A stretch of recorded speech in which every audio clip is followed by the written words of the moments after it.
Mister good बोले। Yes sir. Please आइए। हाँ।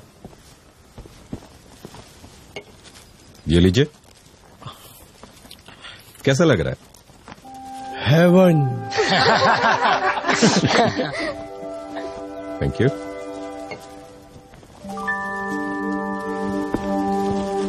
ये छोटा सा सुख था। मिस्टर नचिकेत। Yes sir. आपने मुझसे कहा था कि आपका सपना है कि हमारे ही ऑफिस में काम करने वाली मिस म्हात्रे से आपका रिश्ता जुड़े। Sir. No, don't get embarrassed. Miss Mhatre भी ऐसा ही चाहती हैं। हाँ? Miss Mhatre please.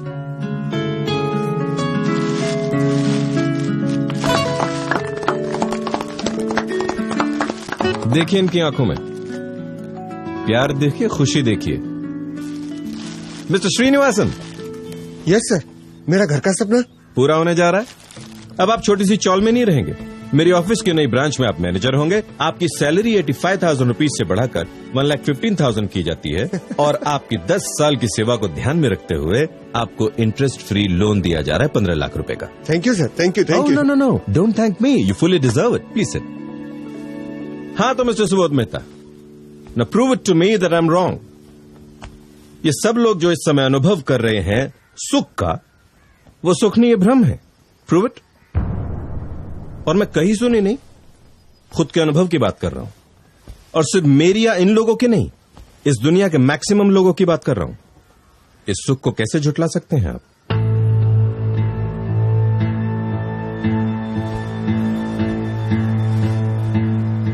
सुबोध बेटा, महेंद्र जो कह रहा है उसे समझने की कोशिश कर और मेरे साथ चल। मेरी कंपनी अभी भी तेरा इंतजार कर रही है बेटा।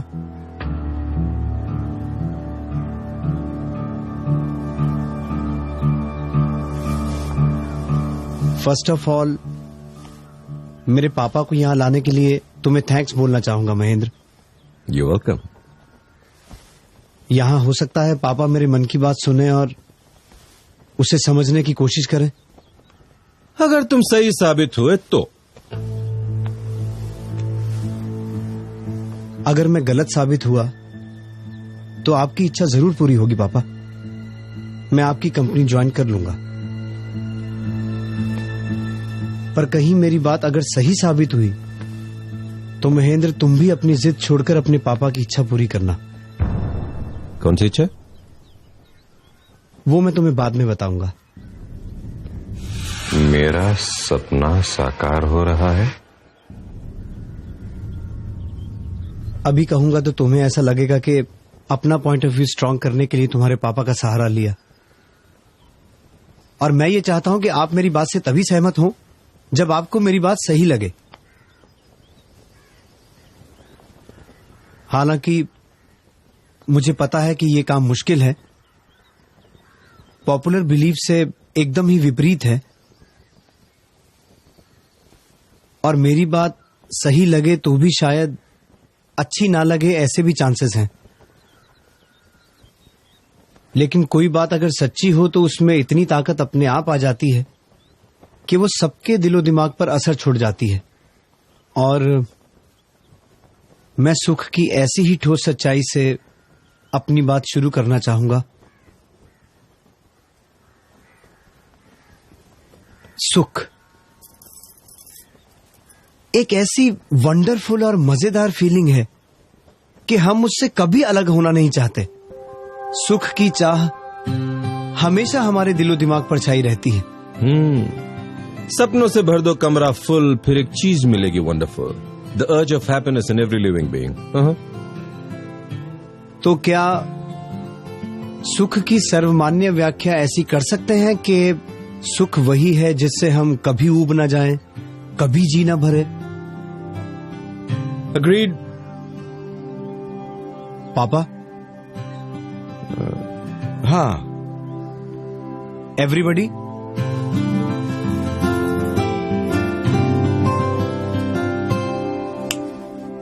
सॉरी सर, सॉरी, वो बस बिगड़ गई, फिर मैं चल कर आया और धूप इतनी तेज थी कि। एक मिनट भाई, आप जरा यहाँ आएंगे? भाभी 2 गिलास शरबत मिल सकता है? हाँ। ऐसा शरबत जो मन को ठंडक दे, सुख दे। अब ये एक शरबत आपके लिए है और एक शरबत आप यहां आएंगे प्लीज। अब ये दोनों एक साथ एक जैसा शरबत पिएंगे प्लीज।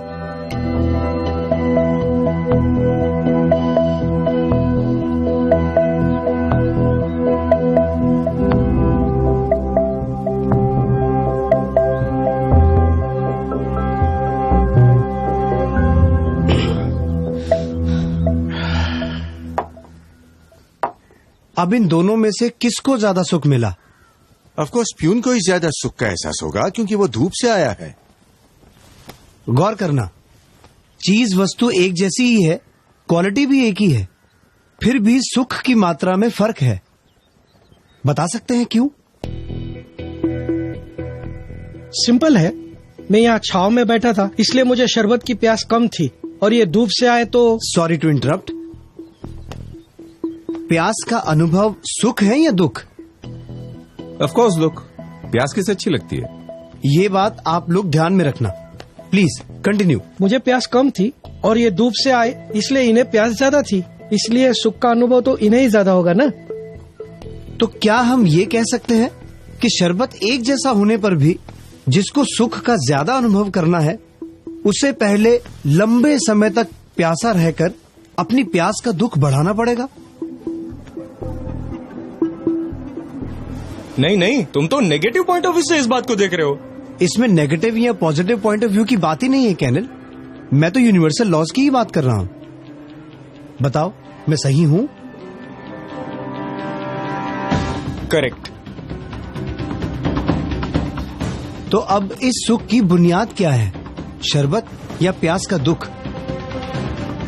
उसकी प्यास का दुख। अरे भाई कम या ज्यादा, लेकिन शरबत से सुख का अनुभव तो हुआ ना। मतलब तुम्हारे हिसाब से शरबत हमेशा सुख ही देगा, दुख नहीं, राइट? ठीक है, भाभी सर के लिए एक शरबत और लाना प्लीज। नहीं नहीं, अब प्यास नहीं है। अरे, प्यास का दुख खत्म होते ही इनका मुंह तो बिगड़ गया।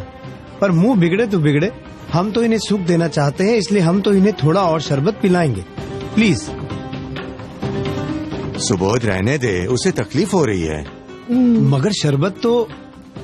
Okay okay, I am convinced. मतलब जितना प्यास का दुख उतना ही सुख, उसके बाद तो उल्टा उसी से दुख।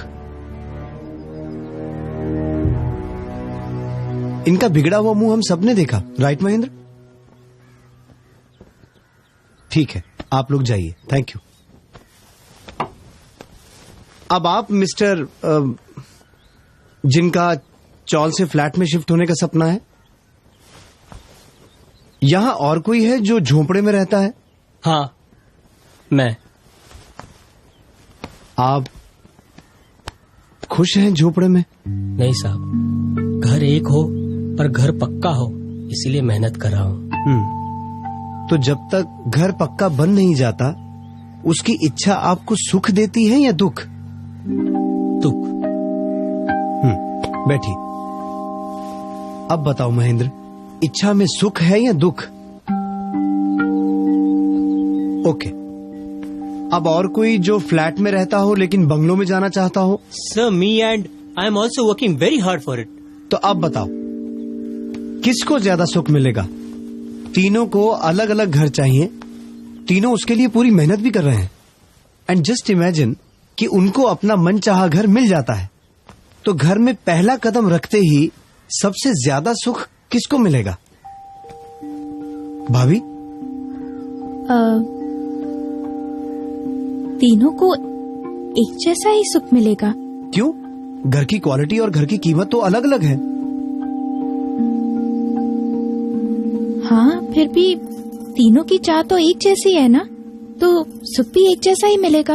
मतलब घर की क्वालिटी अलग अलग, फिर भी घर पाने की इच्छा और मेहनत की पीड़ा एक जैसी होने की वजह से पीड़ा के शमन का आनंद भी एक जैसा। हाँ, लेकिन घर सुख तो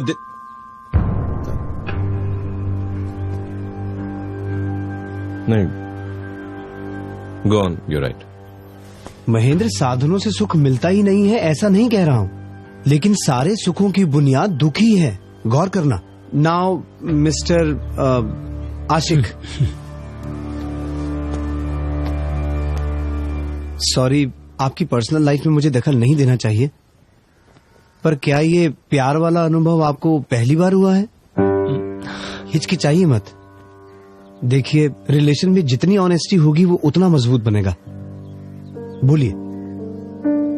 जी, इससे पहले मेरा एक अफेयर था। तो क्या उस वक्त भी आपको ऐसी ही फीलिंग हुई थी? हाँ।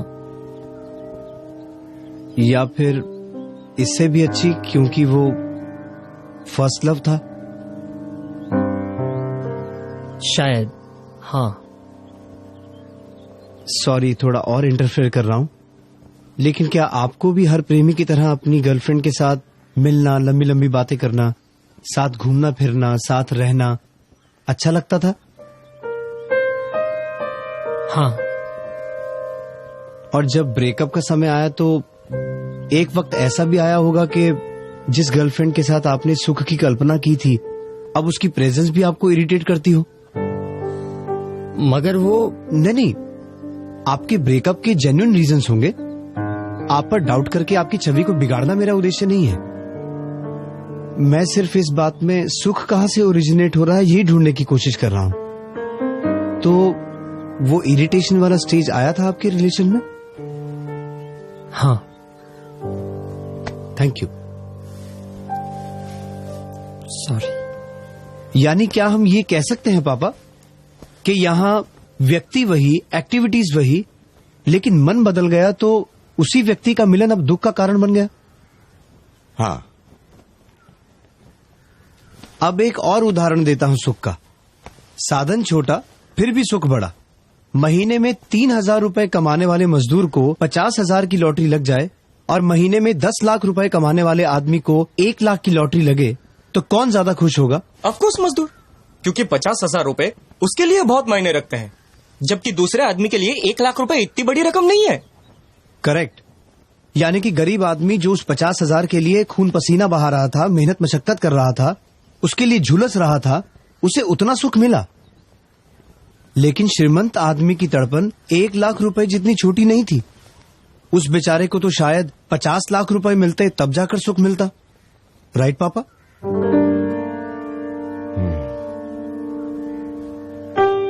मतलब पेन रिलीफ का प्रोसेस ही सुख बन के रह गया है। जिस चीज का पेन होगा उसको रिलीव करने में ही उसको सुख मिलेगा। So every means of enjoyment is actually a pain killer remedy, फिर वो चाहे व्यक्ति हो या वस्तु हो। ऐसा करके भी अगर सुख मिलता है तो फिर प्रॉब्लम क्या है? फिर तो हॉस्पिटल में जाना या घाव लगने पर मरहम पट्टी करना या रोग होने पर दवाई करना, इन सबको भी एंजॉयमेंट मानना पड़ेगा।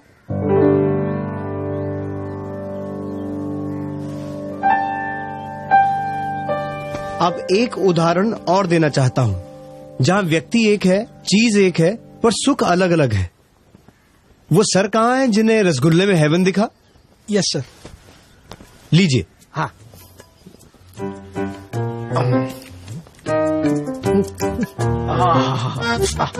एक और।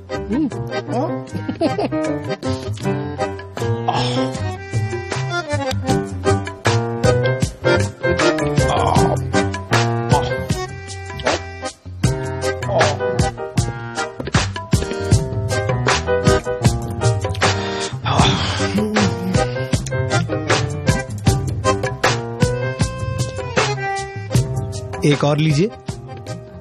नहीं बस। प्लीज। एक और। नहीं साहब, उल्टी हो जाएगी। श्योर नहीं चाहिए? नहीं सर। ठीक है, थैंक यू। आप बैठिए।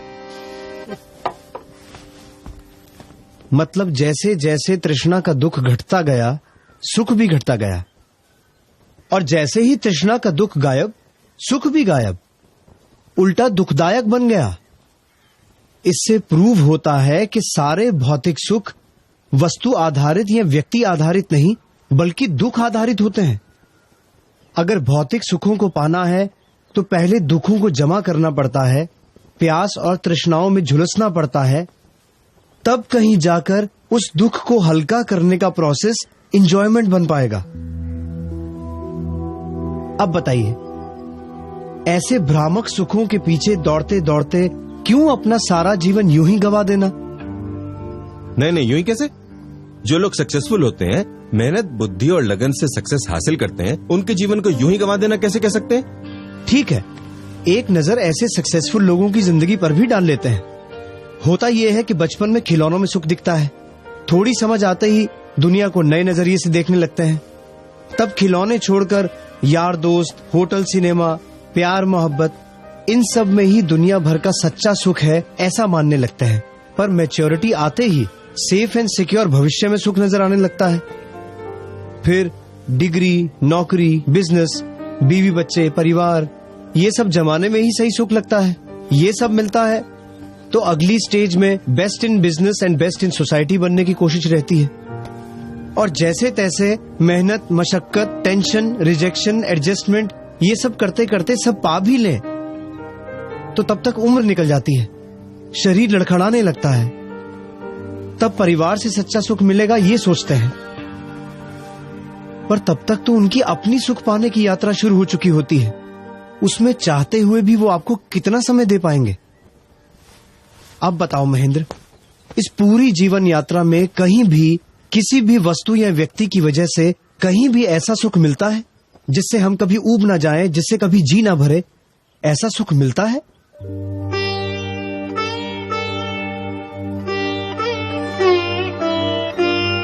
मिलता है तो जिंदगी के हर मोड़ पर सुख के मायने क्यों बदल जाते हैं? क्यों उम्र बढ़ते ही इच्छाएं बढ़ती जाती हैं? प्रॉब्लम यह है कि हम सुख की भ्रमणा से प्रेरित होकर दौड़ते ही रहते हैं और अंत में अनंत इच्छाओं से पैदा हुए दुख के ढेर पर सुख का इंतजार करते बैठे रहते हैं। और महेंद्र, ये भी कही सुनी नहीं बल्कि अनुभव की बात कर रहा हूँ। वो भी सिर्फ मेरी तुम्हारी नहीं बल्कि दुनिया के मैक्सिमम जीवों की बात कर रहा हूँ। आप ही बताइए पापा, इसमें कहाँ है सुख? आपकी कंपनी में मिलेगा मुझे सच्चा सुख?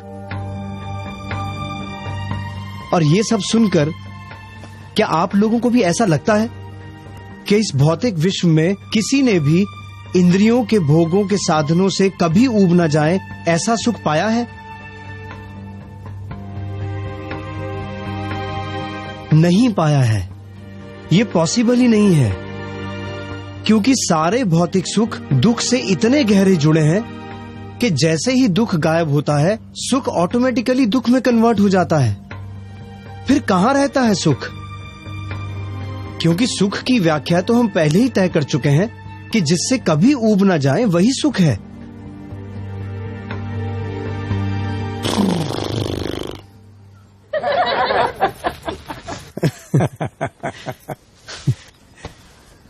आई नो बाबू भाई, तकलीफ होती है। अच्छा नहीं लगता जब कोई आपके जीवन भर के बिलीफ को तोड़ दे, झुठला दे। पर सच को नजरअंदाज करोगे तो बेवकूफी होगी। I know it is difficult. हमारी बुद्धि उसे मान भी ले लेकिन ईगो उसे स्वीकारती नहीं है।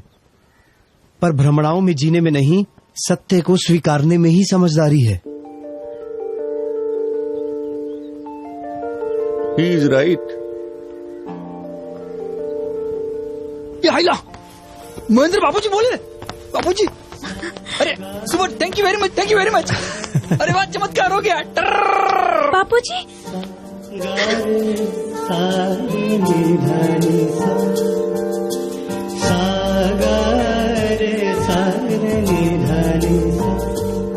मान जाओ बेटा, वरना मेरी जैसी हालत होगी। ये देखो भाई, आपका नाम भूल गया हूँ, आपकी बातें याद है। हमारे बीच हुई बहस की एक एक बात याद है। सक्सेस के नशे में जिस सत्य को नकारा था, बुढ़ापे और बीमारी में वही सच अनुभव बनकर मेरे सामने आया। उस वक्त खुले हृदय से इस बात को स्वीकार लेता तो आज शायद ये नौबत ही नहीं आती। खैर, मैं चाहता हूं कि जो गलती मैंने की वो मेरे बच्चे ना करें और अपने जीवन को पशु समान बनाकर ना गंवाएं। क्या आप मेरा इतना काम कर सकते हैं? मेरे बच्चों को वही बात समझा सकते हैं जो आपने मुझे समझाई थी? प्लीज। कुछ साल पहले इंसिडेंटली हमारी मुलाकात हुई थी। तब आपके पापा ने भी मेरी बात मानने से इनकार कर दिया था। ईगो। पर जैसे जैसे वक्त बीतता गया मुझे लगने लगा कि मैं दुखों के ढेर पर बैठकर सुख का इंतजार कर रहा हूं मैं। और वो ये नहीं चाहते थे कि आप सबकी दशा भी ऐसी ही हो, इसलिए उन्होंने मुझे यहां बुलाया। अगर ये सच है तो भी कितना रूखा सच है। सब छोड़ दो, संसार छोड़ दो, सब झूठा है, मोह माया है। तो क्या सच है? सुख कहाँ है? I mean, करना क्या है? मैंने पहले ही कहा था कि मेरी बात सच्ची लग भी जाए तो भी अच्छी नहीं लगेगी, क्योंकि सच्चे सुख का स्वाद चखा नहीं अब तक। एक चेन स्मोकर सिगरेट छोड़ेगा तो कुछ दिन तक आकुल व्याकुल हो ही जाएगा, कहीं मन नहीं लगेगा उसका। ऐसा ही है ये। जन्मों जन्म से सुख की भ्रमणा को ही सुख समझने की आदत पड़ चुकी है। बिलीव मी, जिस दिन सच्चे आत्मिक सुख की अंश मात्र भी अनुभूति हो जाएगी, ये सारे सुख आपको फीके लगने लगेंगे। असल में ये बात रूखी नहीं है, आप जिसे सुख समझते हैं वो रूखा है, इनफैक्ट डेंजरस है। कितने संघर्षों के बाद क्षण भर का सुख और सहनी पड़ती है युगों की यातना। बार बार लगातार जीवन और मृत्यु की पीड़ा। कीड़े मकोड़े घास फूस बनकर पैरों तले रौंदे कुचले जाएंगे। पेड़ पौधे बनकर सर्दी बारिश धूप सहते हुए सालों तक एक ही जगह जबरदस्ती खड़े रहना पड़ेगा। कुत्ते बिल्लियों वन्य प्राणियों की तरह हर पल अपने सर्वाइवल के लिए संघर्ष करना पड़ेगा। असह्य दुखों से भरे नरक का मुंह भी देखना पड़ेगा। सारी की सारी योनियों में बार बार लगातार जीवन और मृत्यु की पीड़ा हो। क्या ऐसा सुख डेंजरस नहीं है? अरे वास्तव में तो यहां दुखों को छोड़ने की बात है, सब कुछ छोड़ने की नहीं। ईर्ष्या को छोड़ना है, मैत्री को पाना है। क्रोध छोड़ना है, क्षमा को पाना है। भय चिंता छोड़कर स्वस्थता और निर्भीकता को पाना है, क्योंकि सचमुच में तो यही सब अंदर के दुख हैं। लेकिन इन सब सुनहरी बातों से अंत में क्या पाना है? आनंदमय जीवन को ही पाना है।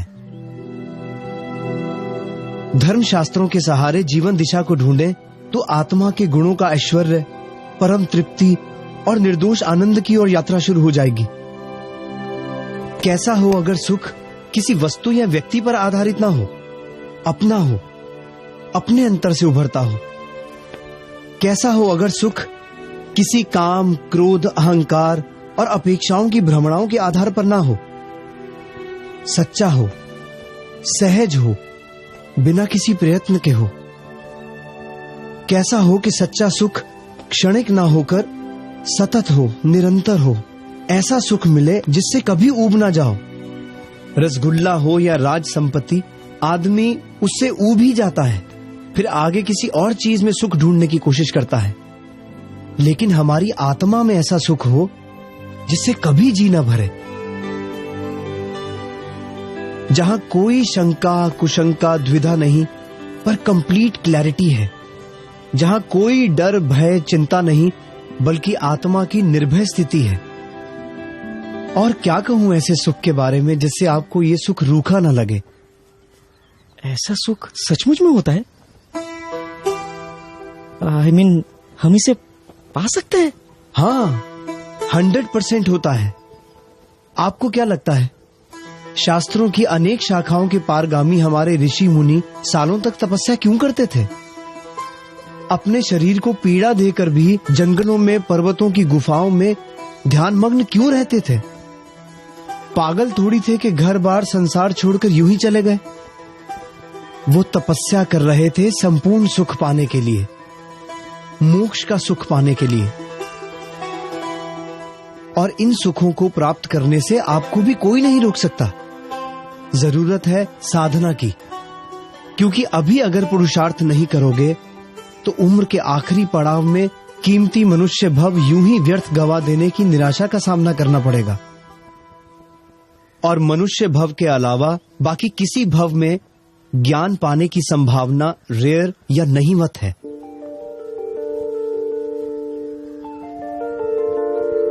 आपको क्या करना है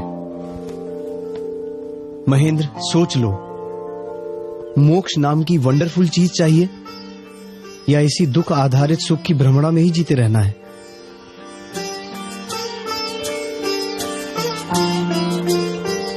तय आपको करना है। मैं क्या कहूं? अब कुछ कहने को छोड़ा ही कहाँ है आपने। ऑब्वियसली सॉरी बोलना तो बनता ही है। सो आई एम सॉरी।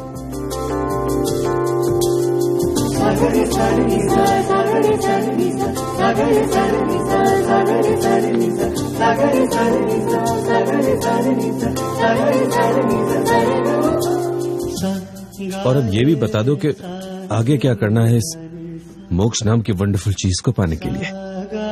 मोक्ष शिखर तक पहुंचने के लिए ज्ञान के ऐसे कितने स्तर पार करने होंगे, उन्हें पार करने की तरकीब क्या है, और एक एक स्तर पार करने से क्रमशः कैसे आत्मा का दुख घटता जाएगा और सुख बढ़ता जाएगा, ये सब देखना समझना हो तो पधारिए सत्य शोधक दृष्टि से पूर्ण ज्ञान की यात्रा में।